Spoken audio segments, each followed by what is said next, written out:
Hello everyone.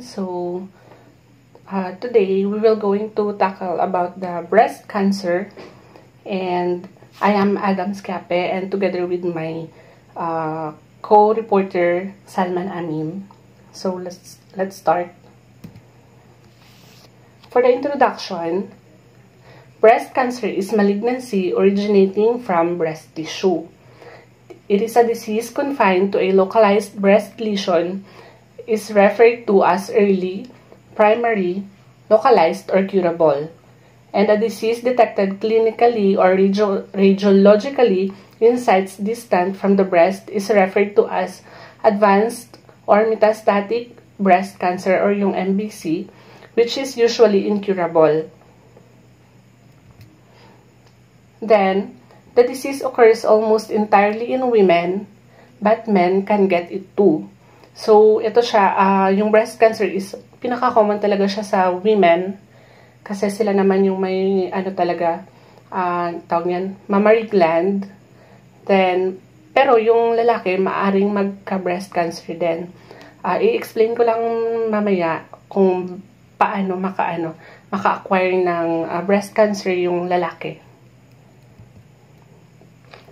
For the epidemiology, two variables most strongly associated with occurrence of breast cancer are gender and advancing age. For the additional risk, we have early menarche, nulliparity, late age at first birth, and HRT. So, dito sa early menarche, it refers to the onset of a girl's first menstrual period, or yung tinatawag natin menarche, before the typical age range, which is generally between nasa 12 and 14 years old. sorry. And yung nulliparity naman, guys, this is a medical term for a woman na hindi pa nag-give birth to a live baby. Then HRT is, alam naman natin na it is a hormone replacement therapy. So for the genetic factors, personal and family history, mutations of tumor suppressors genes, which is the BRCA1 and BRCA2. So it was pronounced as BRCA because it is a short term for breast cancer. So breast cancer 1 and breast cancer 2 yung genes na involved dito sa breast cancer. And yung BRCA1, ito siya yung gene na located sa chromosome 17. And yung mutations nito are significant factors in hereditary breast and ovarian cancer.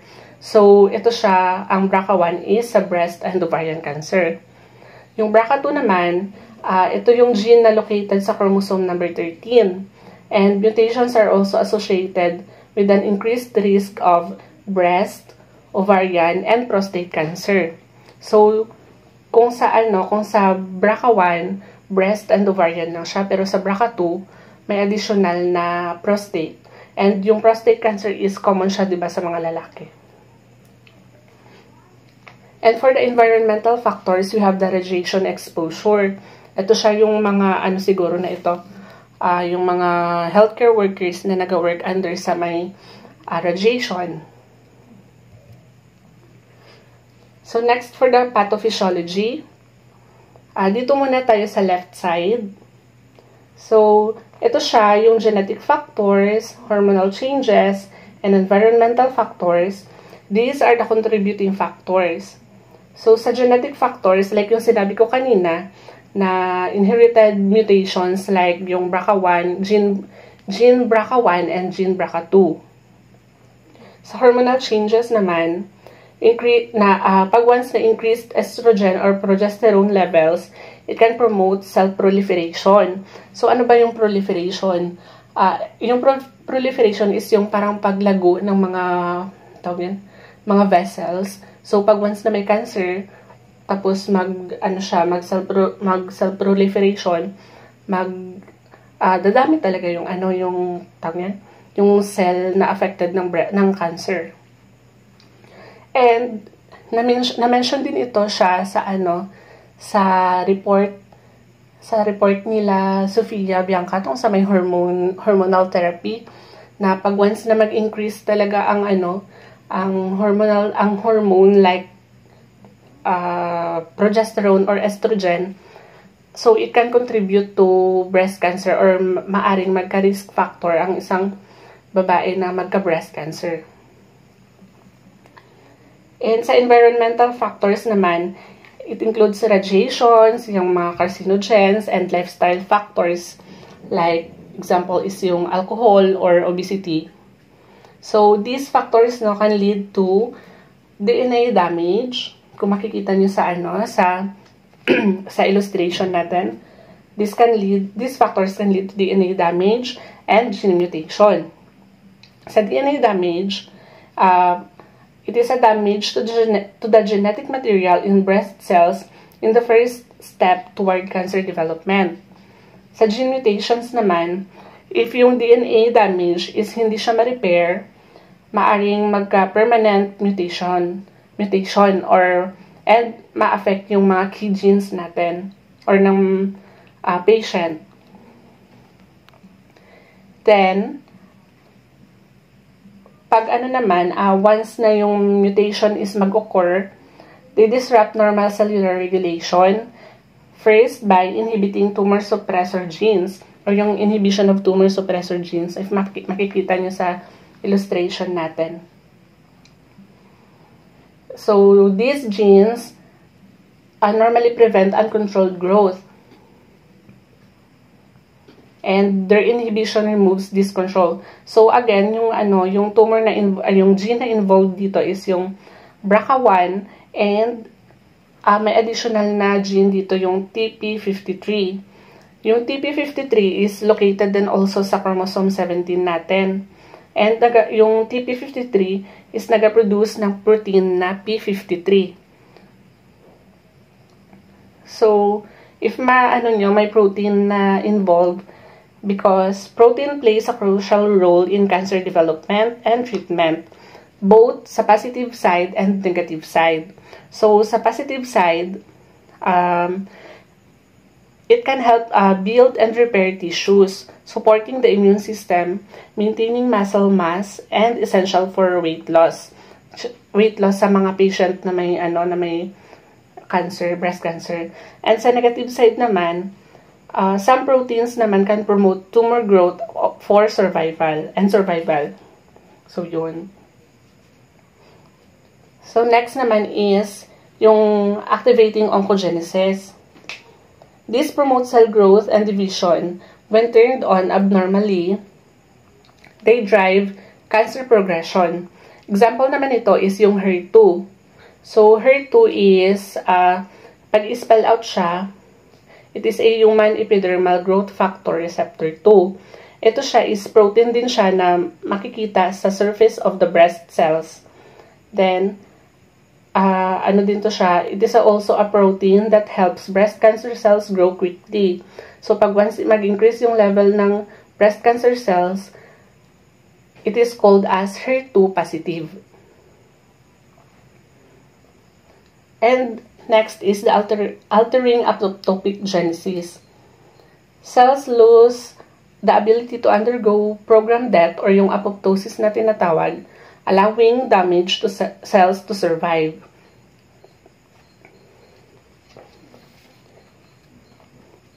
So this will result to effects like proliferation disruption, which is the uncontrolled cell growth, and the apoptosis reduction, which is the faulty cells avoid death. Dito naman sa right side, yung pag-develop na ng tumor, these molecular changes lead to, yung sa left side, ito siya yung mga molecular changes, which can lead to colony formation. Mutated cells begin to multiply abnormally. And next, tumor progression. It is a cells form a mass becoming more aggressive and invasive. Then, yung breast cancer formation na visible and detectable malignant tumor in a breast tissue. Then, after sina is Like, yung mag-metastasis na or mag-stages anay. Tapos, pag once nga nang hindi siya matreat, maging metastatic na siya or maglapta na siya sa iba na parts ng organ naton. So, later i-explain man kung ano na mga organ ang affected pag once nga nang metastatic na ang breast cancer. So, for the stages naman sa breast cancer, so, we have 5 stages sa breast cancer. Nag-start ang stage niya sa 0. So, yung stage 0 is, it is an abnormal cells in duct lining or sections of the breast, increased risk of developing cancer in one or both breast. So, yung survival rate nito is 100% kasi ano pa lang naman siya, parang abnormal cells lang siya. Pero, minsan, kisabi hindi man siya mahalata pa kay wala pa siya sang symptoms. So, kisa mapabayan, maglala. Tapos, makibot na lang, lala na gali ang breast cancer. Then, next naman na stage is yung stage 1. It is a cancer in breast tissue. Then, tumor is less than 1 inch across in size. Ang survival rate naman nito is 98%. Sa stage 2 naman, cancer in breast tissue, tumor is less than 2 inches across in size. And cancer may spread to the auxiliary lymph nodes. So, dito naman sa stage 2 is, kalabot na siya sa lymph nodes natin. Kasi, di ba sa breast, isa ka women, sa palibot niya is may mga lymph nodes na, nakapalibot. Ang survival rate nito is 88%. Sa stage 3 naman, tumor is larger than 2 inches across in size and cancer has spread to auxiliary lymph nodes, possible dimpling, inflammation, or skin color change. So, ang survival rate naman to is 52%. So, sa stage 4, which is yung last stage, yung pinaka-severe na talaga, so, it is a cancer, the cancer has spread beyond the breast to other nearby areas of the body. And ang survival rate naman nito is 16%. Ito siya, yung stage 4 is metastatic na siya. So, ang stage 0 is also called as carcinoma in situ. Then, ang stage 2 naman is early stage breast cancer, also called as early stage breast cancer. Stage 1 pala, sorry guys. Yung stage 1 is early stage breast cancer. Then, yung stage 2 is also called as locally advanced breast cancer. And yung stage 3 is also called as advanced breast cancer. And yung stage 4, ito siya yung tinatawag na metastatic breast cancer. So, let's move on to the types. First, we have the ductal carcinoma in situ or DCIS. It is a non-invasive cancer where abnormal cells have been found in the lining of the breast milk duct. Yung carcinoma in situ natin it is a very early cancer that is highly treatable. Pero pag once na hindi siya ma-treat or ma-left untreated siya or undetected, it can spread into the surrounding ng breast tissue natin, which is maglala gyapon. Next is yung invasive ductal carcinoma natin. The abnormal cancer cells that began forming in the milk ducts have spread beyond the ducts into other parts of the breast. Yung sa invasive ductal carcinoma naman, it is the most common type of breast cancer, making up nearly 70 to 80% of all breast cancer. And yung IDC or invasive ductal carcinoma naman, it is also the type of breast cancer that can most commonly affect the men. So kanina, 'di ba, na-mention ko din sa introduction na pwede din na magka-breast cancer yung men. But magka-breast cancer lang yung men pag once na may gene mutation na magaganap sa naman sa breast sa gene number 17 and 13 na na-mention ko kanina. So pag once na nag-mutate to siya, tapos ang patient is guy, alam na nga may breast cancer, magka-breast cancer gid siya. Pero ang ratio lang is sa 1,000 kamen, isa lang gid ang isa lang gid ang magka-breast cancer. Next, we have the inflammatory breast cancer. It is an aggressive and fast-growing breast cancer in which cancer cells infiltrate the skin and lymph vessel of the breast. It often produces no distinct tumor or lump that can be felt and isolated within the breast. Sorry guys. Pero, when the lymph vessels become blocked and by the breast cancer cells, yung symptoms is mag-a-appear na siya. Kung makita niyo diri sa sa aton nga illustration, ari siya ning letter A, illustration letter A, amo siya ang ginatawag na skin dimpling. Then ang ang illustration letter B, amo siya ang lump ng bukol. Tapos aring letter C naman is may lesion na siya kag naga-inflamed na siya. Next is we have the metastatic breast cancer. The cancer has spread to other parts of the body. This usually includes the lungs, livers, bones, and brain. So yung mga organs na involved na pag once na metastatic na yung breast cancer. Mga organs na pwedeng ma-affect.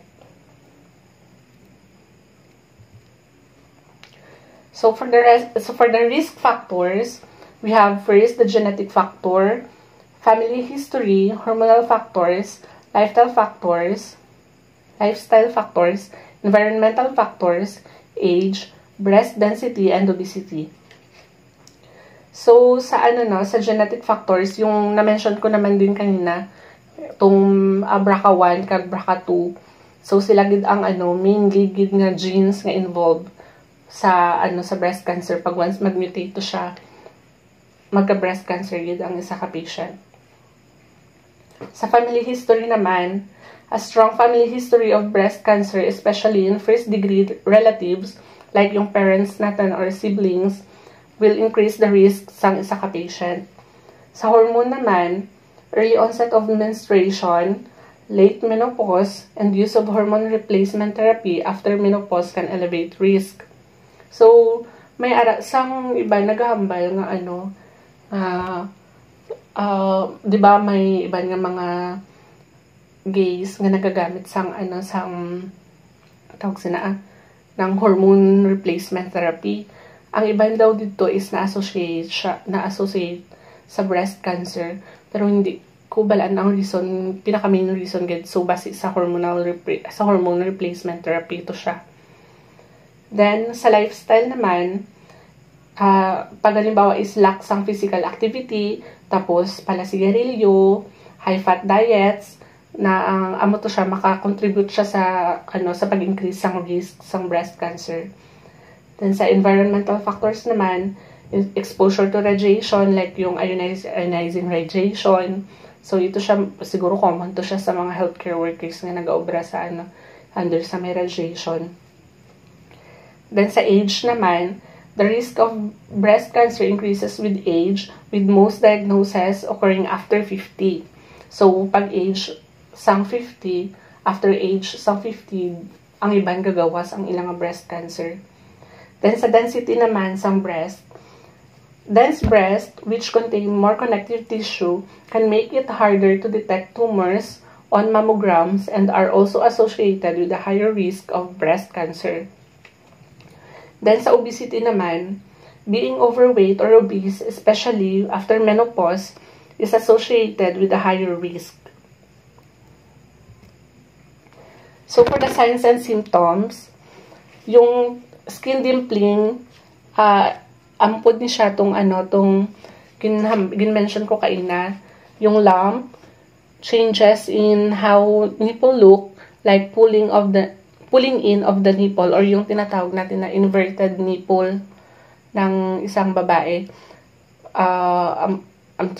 tapos clear or bloody fluid that leaks out of the nipple and change in skin color or texture. So sa skin dimpling, it is also known as peau d'orange, or it is a change in breast skin. So gintawag siya nga peau d'orange kay ang iaabi nga do clinical presentation is para do skin siya sang sang orange. Kung makita nyo, di ba na mapansin nyo sa sa skin sang orange kanang do dagko ang pores, tapos do hindi gid siya pantay-pantay kisa. So ang peau is spelled out as P-E-A-U, tapos D apostrophe and orange. So it is pronounced as peau d'orange.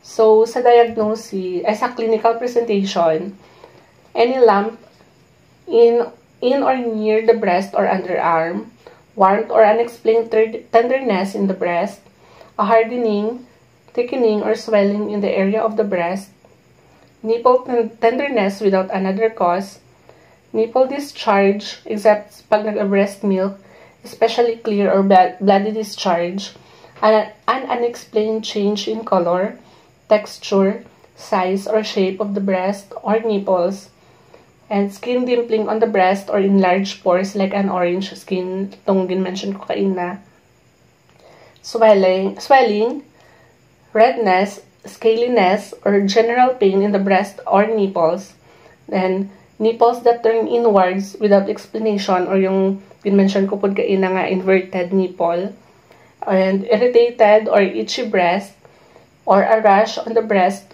which can be a sign of inflammatory breast cancer. So, for diagnosis, sa initial assessment natin is, pwede ang physical exam.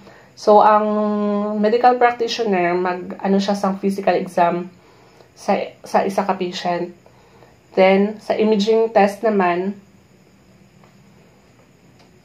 we have the mammogram, breast ultrasound, and breast MRI. Yung sa mammogram is, it is an x-ray of the breast tissue to detect abnormalities.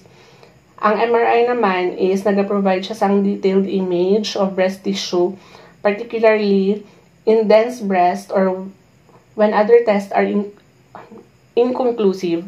So, amo to kayo na, di ba na-mention ko man nga, sa nga pag once nga dense ang breast sang isa ka patient, budlay siya ma-detect sa mammogram. So amo ni siya ang ang MRI ang pinaka-ideal pag once nga nang dense ang breast sang isa ka patient para ma-detect ang breast cancer. And for the biopsy, we have fine needle aspiration, core needle biopsy, and open or surgical biopsy. So, ito siya itong tatlo. Ang muning tatlo is mga types of biopsy ni sila. Sa fine needle aspiration, ginakolect ang sample sang cells. Then, sa core needle biopsy naman, ginakolect ang core tissue, ultrasound and MRI. Ang ultrasound kag ang MRI, amo ni sila ang guide process. Then, ang open surgical biopsy naman, gina-remove ang all parts sang abnormality para i-check. Sa further testing naman, we have hormone receptor test, HER2/neu test. So, isa lang ni sila guys, itong HER2 or HER2/neu test, isa lang na sila. And staging. Sa HER2/neu test, it is a test to determine if the cancer cells have an abnormal amount of HER2 protein which can impact treatment options. So, pag once nga ma-detect na itong pag ma-detect nga ng higher level sang mag-increase ang level sang HER2, which is a protein na nag-contribute sa sa breast cancer, pwede nga nga amuto na lang ang targeton nga i-treat para hindi na siya hindi na good makasurvive ang cancer cell.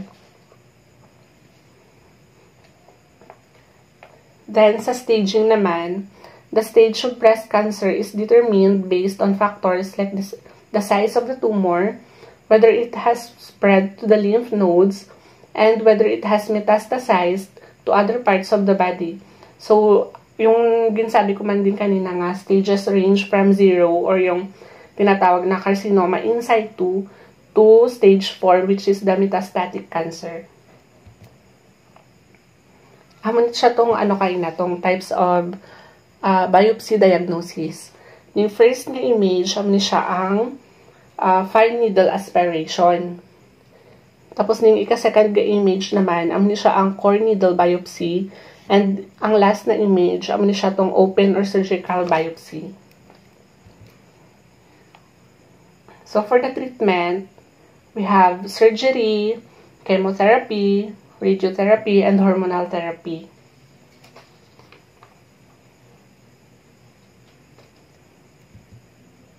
Sa surgery, it is the first step and the most common form of treatment for breast cancer, and it involves removing the tumor and nearby margins. So, may aratasang dalawa ka types ng surgery, which is called as lumpectomy and mastectomy. So, sa lumpectomy, it is a removal of cancerous tumor without removing the entire breast.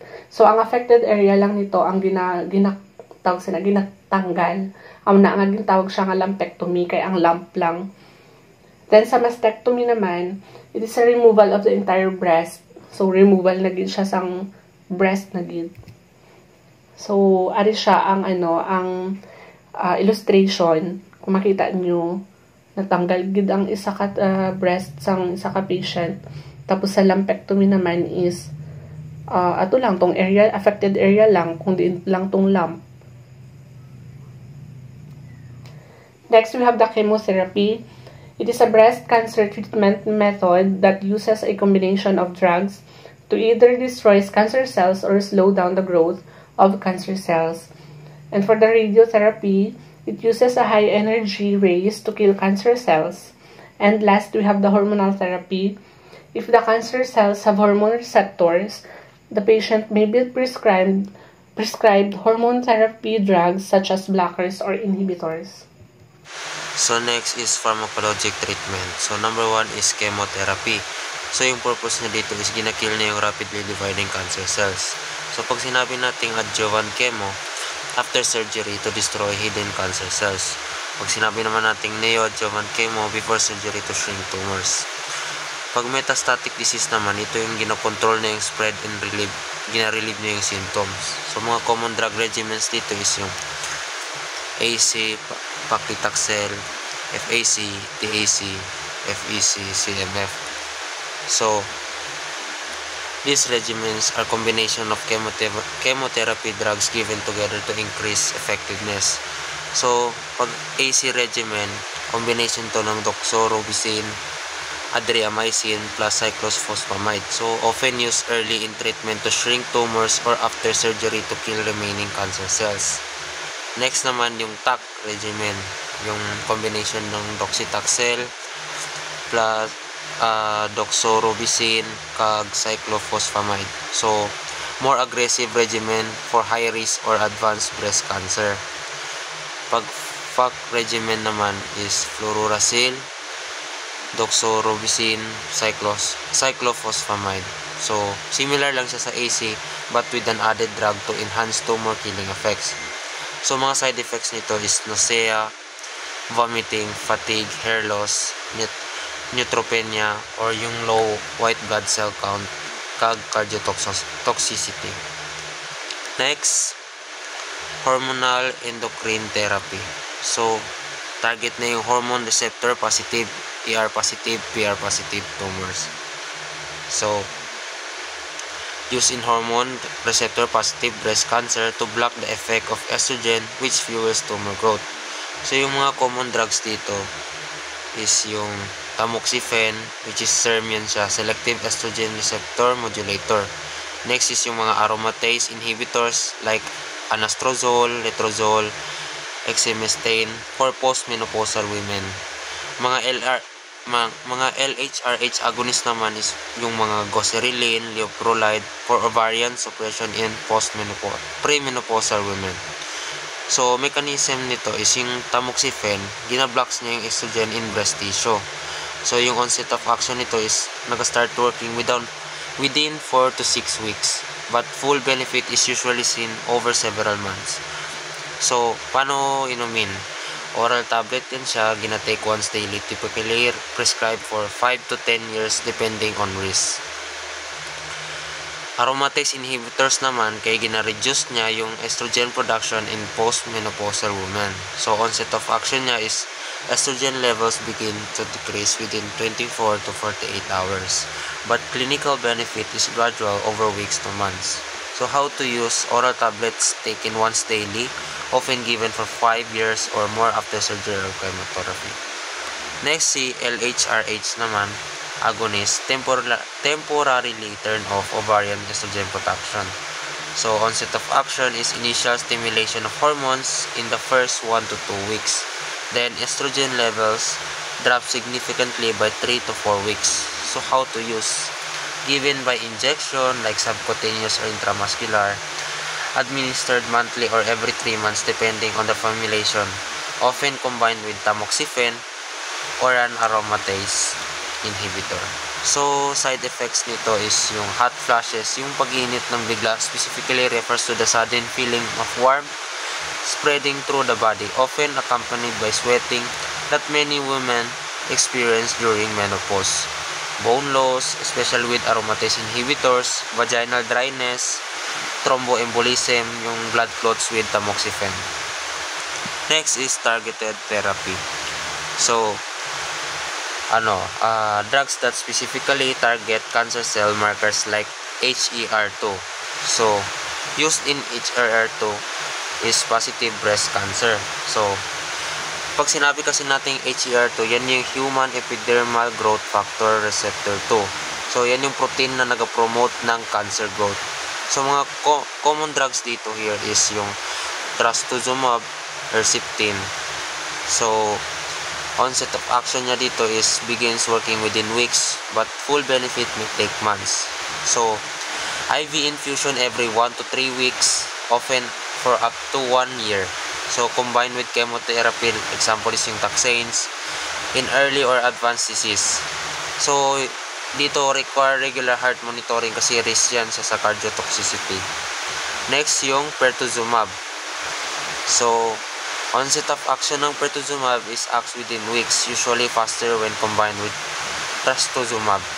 So, how to use IV infusion given with trastuzumab plus chemotherapy. Example is yung docetaxel. So, typically used in metastatic or neoadjuvant settings. Next is si lapatinib oral. So, onset of action is lower than IV biologics, effect seen in several weeks. So, how to use? Oral tablet, taken daily, often combined with capecitabine, oral chemo.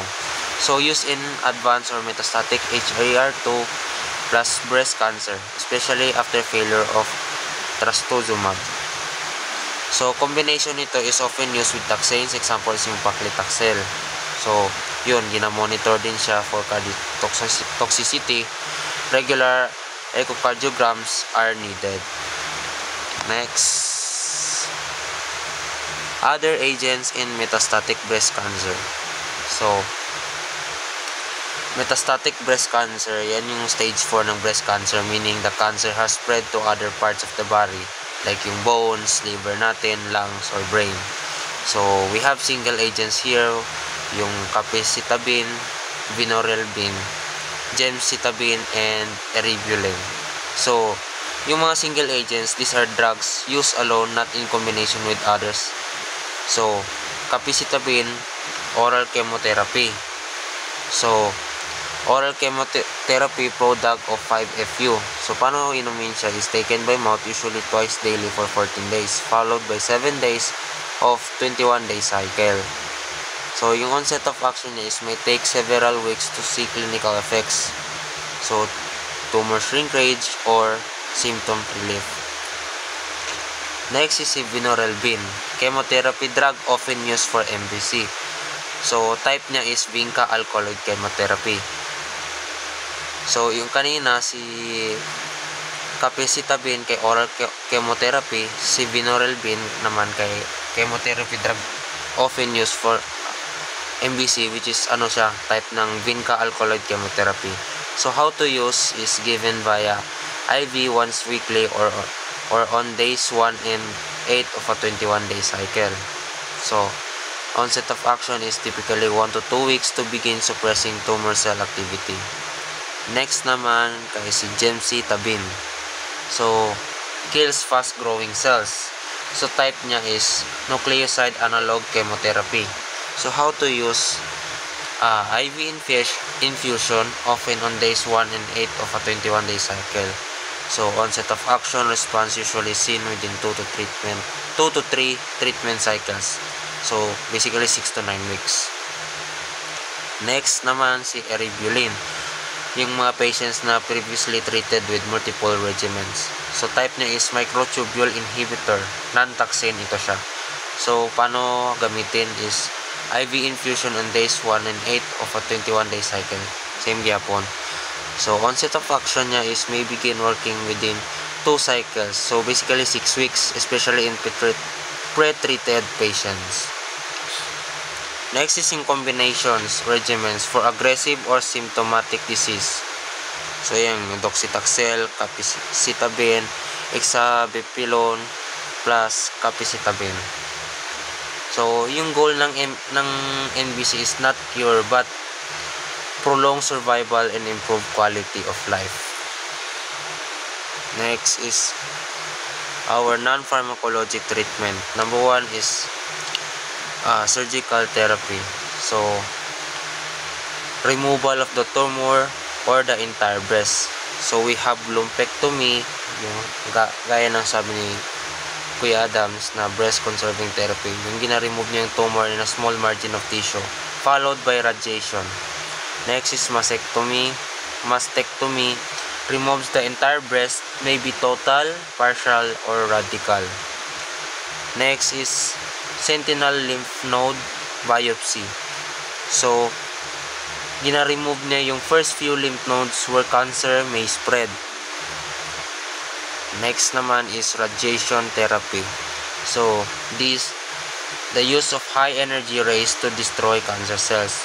So gina-use siya after lumpectomy to kill residual cells. Used for palliation or relieving symptoms in metastatic sites like bone or brain. So side effects ini kay skin redness, fatigue, kag swelling. So duration is typically 4 to 6 weeks. Also used for pain relief in metastatic cases. Next, psychosocial and supportive care. So patient education and counseling, nutrition and physical activity programs, palliative care for advanced disease, management of chemotherapy side effects, example sa antiemetics. So yun, psychosocial support, counseling, mental health care, support groups, tapos yung nutrition and exercise. So dapat maintain yung weight and strength and immunity. Tapos yung smoking and alcohol cessation. So gina-reduce na dito yung recurrence risk. Rehabilitation, so physical therapy for arm mobility, yung may mga post-lymph node dissection. Next, monitoring and prevention. So regular imaging, mammograms, genetic counseling for BRCA1/2 mutations, use of SERMs or aromatase inhibitors for higher risk individuals. So surveillance and prevention, regular follow-ups like yung kaya sabi dito is mammograms, physical exams, yung genetic counseling testing, especially for BRCA1/2 mutations. Tapos yung mga risk medication meds, yung mga tamoxifen or raloxifene in high risk women. Next is yung exemestane being studied for prevention. Yun lang po. Thank you.